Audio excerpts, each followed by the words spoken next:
This woman doesn't want to reveal her real identity. She wants to be known as Lily.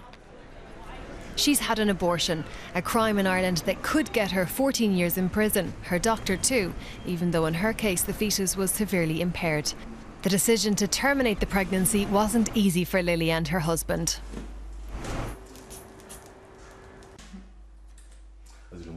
There were two options available to us, that we could carry the baby to term and the baby would die after delivery, or we could travel out of the jurisdiction and have a termination.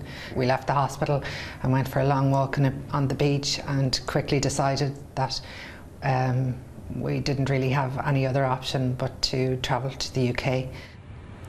Lily sought help at a clinic in Liverpool, sneaking across to England in secret. Even now, she and her husband are very careful about who they confide in. Only a small number of our family know about us travelling to the UK. Other people were just told we had a miscarriage because that's, I suppose, the more socially acceptable. You know, it is something that is against the law here, so there is that conflict. But I had to do what was right for me and for my family, so that was the most important thing. It is hard not to be able to talk about it openly and not to be able to explain what really happened. Amnesty International says Irish women are being forced to go abroad for abortions. Ireland has no jurisdiction over abortions carried out elsewhere, but Irish society stigmatises both women and their doctors. Yeah, definitely. Regardless of whether or not there are prosecutions, to criminalise women and girls, to criminalise health professionals,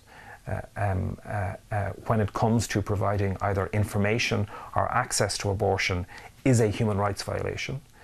It's contrary to best practice and medical ethics, etc. as well. Prenatal counselling centres are especially hard hit. Radical pro-life activists have been known to report anyone involved in aiding the abortion process, sometimes resorting to extreme methods such as secretly videotaping counsellors. Clients came into various clinics pretending to be a client who had an unplanned pregnancy, and their intention was that we would be seen to be breaking the law by making phone calls or providing money or referring. I was taped.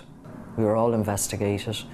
It went to the DPP, which would be Ireland's source before it goes to court, and it wasn't brought to court. There was no case proven. Nevertheless, supporters of legalised abortions are often socially ostracised as potential murderers. I think even if the kid is sick, even if the doctors say they're going to die hours after they're born, it's still their life. I think even a short life or a sick life is life. A majority of members of Parliament agree with this view.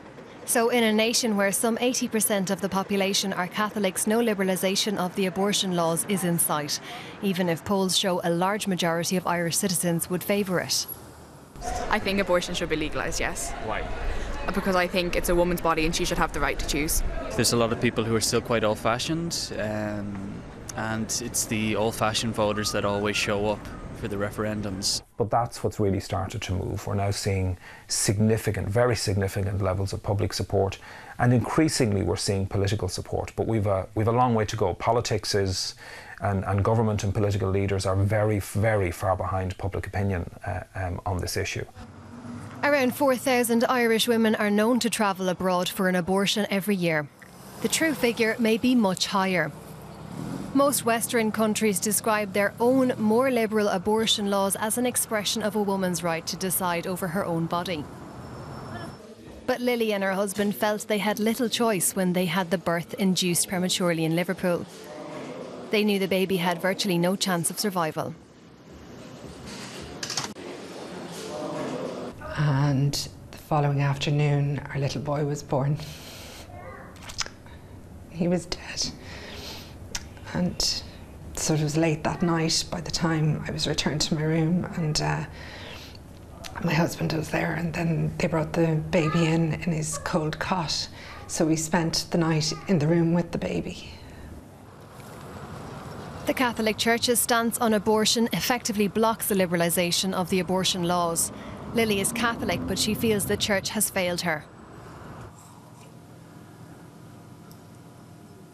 If we'd been able to have the termination here, we could have brought him home and